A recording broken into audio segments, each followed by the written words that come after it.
материалы и будут представлены на слайде. Итак, значит, за прошедший год на территории города было зарегистрировано более 119,5 тысяч различных сообщений о преступлениях и иных правонарушениях, или в среднем ежесуточно по 327 сообщений. Общее количество зарегистрированных преступлений увеличилось на 8,4%, при этом количество тяжких и особо тяжких преступлений сократилось на 1,3%. Общий процент раскрываемости преступлений составил 55,1%, что ниже показателей 2021 года. К основным причинам можно отнести снижение числа оконченных уголовных дел, в том числе сокращение числа раскрытых преступлений против собственности и приросту приостановленных дел соответственно. Отдельно хочу отметить, что при общем росте числа преступлений, совершенных с использованием информационных телекоммуникационных технологий, дистанционных мошенничеств, нам удалось удержать положительную динамику снижения таких видов преступлений, как кража денежных средств, банковских карт граждан. Однако общая проблема таких преступлений остается достаточно актуальной, и на сегодня противодействие этим преступлениям остается одним из приоритетных направлений нашей с вами деятельности. В большинстве случаев наиболее уязвимыми слоями населения являются граждане в возрасте от 30 до 50 лет, это порядка 42,5%. Лица молодого возраста от 18 до 30 лет составляет 20,5%, от 50 до 60 лет 15,9% и старше 60 лет почти 15%. Значительно возросло количество преступлений против жизни и здоровья, которое сложилось за счет увеличения умышленных убийств, умышленного причинения тяжкого вреда здоровью, причинения средней тяжести и легкого вреда здоровью. Увеличилось количество преступлений против собственности, в основном за счет краж и грабежей. При этом отмечено снижение краж из магазинов, баз и складов и разбойных нападений. Удалось добиться снижения рецидивной преступности и преступлений, совершенных ранее судимыми лицами. Несмотря на то, что удельный вес пьяной преступности в городе ниже среднего республиканского значения 41,1%, в сравнении с 2021 годом он незначительно увеличился. Общее количество преступлений, совершенных в состоянии опьянения, выросло на более чем 1,5%. Каждое четвертое такое преступление относится к тяжким и особо тяжким составам. Зафиксирован рост пьяных убийств, причинение тяжкого вреда здоровью, изнасилованных, грабежей. Причем 85% всех убийств и 86% всех умышленных причинений тяжкого вреда здоровью были совершены в состоянии опьянения во время либо же после совместного распития средств напитков. Динамика преступлений со стороны лиц молодежного возраста. Здесь мы отмечаем стабильное ежегодное снижение. В 2022 году количество преступлений, совершенных лицами молодежного возраста, сократилось почти на 3%. Однако количество подростковой преступности у нас в прошлом году увеличилось более чем на треть.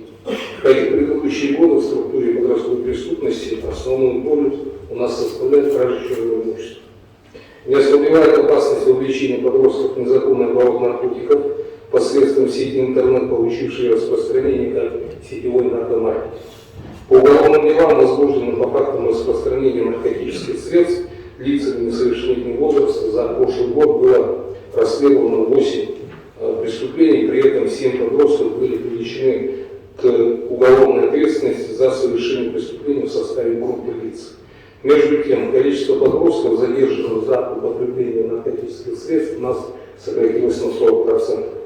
В целом на территории города было зарегистрировано 312 преступлений, связанных с незаконным оборотом наркотиков, в том числе с их сбытом 205. Количество лиц, задержанных за совершение наркопреступлений, увеличилось на 3,4%.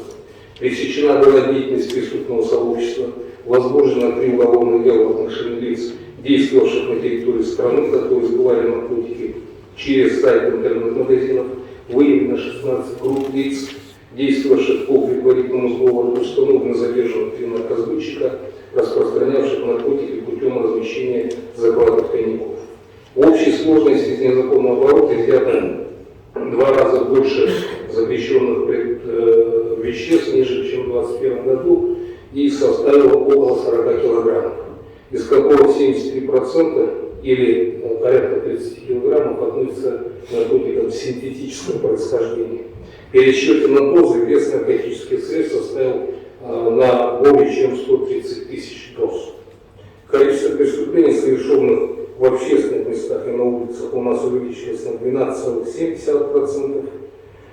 Причиной роста явились причинение, то есть совершение на улицах и общественных местах, причинение вреда здоровью различных тяжестей, что в основном стало следствием снятия антиковидных ограничений по работе развлекательных заведений, кражи средств сотовой связи, портативных гаражей.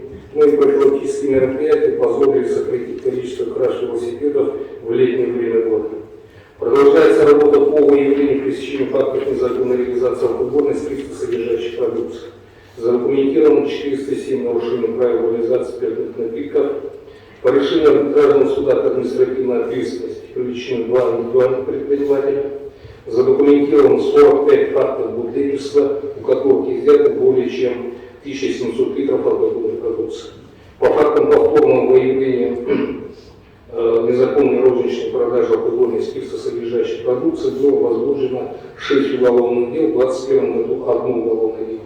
В общей сложности в рамках административного производства изъято из незаконного оборота около 8 тысяч литров алкогольной продукции, конфисковано более чем на 600 литров.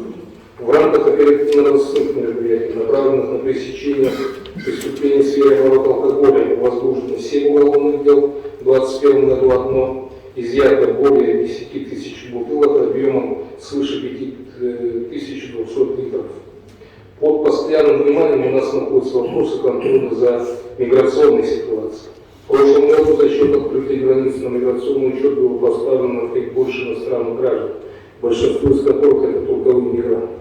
Выявлено 57 фактов эффективной постановки на миграционный учет и 63 факта использования подложных документов иностранными гражданами.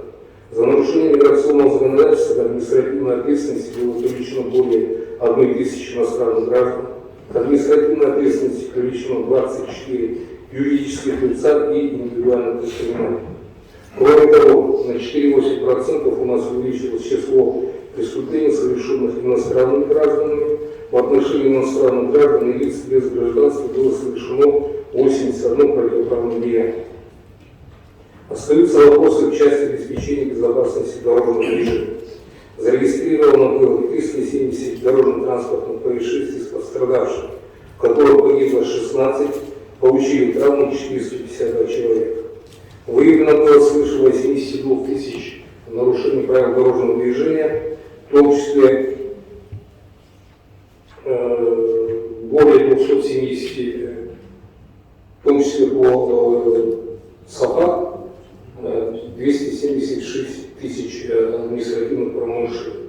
Водителями, находящимися в состоянии алкогольного опьянения, было совершено 36 дорожно-транспортных происшествий, доля от общего количества ДТП с пострадавшими составила 9,7%, погибло 6, ранено 48.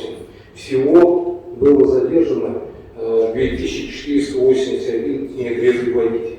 За повторное управление транспортным средством в состоянии опьянения возбуждено 427 уголовных дел, что на 3 больше показателей 2021 года. Эти преступления также отразились на увеличении тяжкой преступности в целом. За совершение дорожно-транспортных происшествий с тяжкими последствиями у нас было возбуждено 41 уголовное дело, что на 28% больше, чем в 2021 году. В рамках исполнения административного законодательства составлено свыше 17 тысяч административных протоколов, в том числе за проявление в нетрезвом состоянии в общественных местах свыше 4600 протоколов, по мелкому хулиганству почти 4500.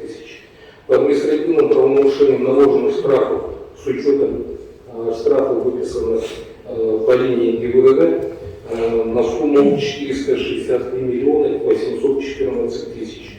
Взыскано 433 миллиона 91 тысяча рублей. Взыскаемость составила 93,5%. В рамках внедрения программы «Умный город» 1 июля прошлого года, благодаря заключенному окружной администрации города Иркутск муниципальному контракту с компанией «Ростелеком», обеспечен доступ к имеющейся системе видеонаблюдения в количестве 197 единиц. Таким образом, в настоящее время в Якутске вместе с аппаратным программным комплексом «Безопасный город» функционирует 317 видеокамер. В этом году также планируется увеличить этот сегмент порядка на 200 единиц. Если коснуться кадровых вопросов, то за минувший год по различным основаниям управление покинули 207 сотрудников. Прибыло 212. На начало текущего года имелось 39 вакантных единиц, или 3,5% от штатной численности. Это в сравнении с показателями средней по республике меньше в 2 раза. В том числе по таким ведущим службам, как оперативные подразделения 8 единиц, дежурные части 5 единиц, служба участковых полномочных 6 единиц, следствие дознания 7 и 4 соответственно. Таковы были, уважаемые депутаты, вкратце результаты работы. Теперь я остановлюсь на вопросах, которые требуют вашего внимания. Первое. В целях оперативного выявления пресечения административных правонарушений и преступлений для охраны общественного порядка на территории столицы прошу в текущем году учесть предложение управления по установке видеокамер, внесенной в августе прошлого года.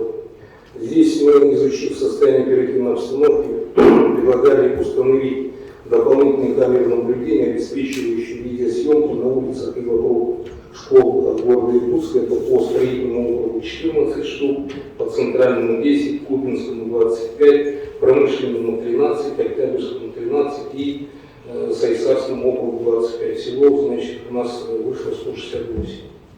Второе. В целях недопущения актов вандализма, совершения других противоправных действий, прежде всего на теплых остановках, предлагаем рассмотреть вопрос выведения изображения с камер видеонаблюдения в зал группы управления нарядами дежурной части столичной полиции, либо других структур для своевременного реагирования на правонарушения. И в целях предотвращения краж телевизоров предлагаем заменить их на табло оповещения прибытия маршрутных автобусов. В-третьих, в целях обеспечения присутствия участковых полномочных полиции к местам контактного проживания граждан предлагаем рассмотреть вопрос открытия дополнительных участковых пунктов полиции в автодорожном округе, особенно во вновь возводимом микрорайоне Звезды, где уже рядом домов станут в эксплуатацию. Значит, кроме того, предлагаем рассмотреть вопрос об открытии таких участковых пунктов полиции на микрорайоне Птицефабрика, поселке Геолога в районе Зала. В ноябре текущего года службе участковых уполномоченных полиции исполняется 100 лет со дня ее образования в системе органов внутренних дел Российской Федерации. В прошлом году мы вносили предложение возвести памятник участковым уполномоченным полиции.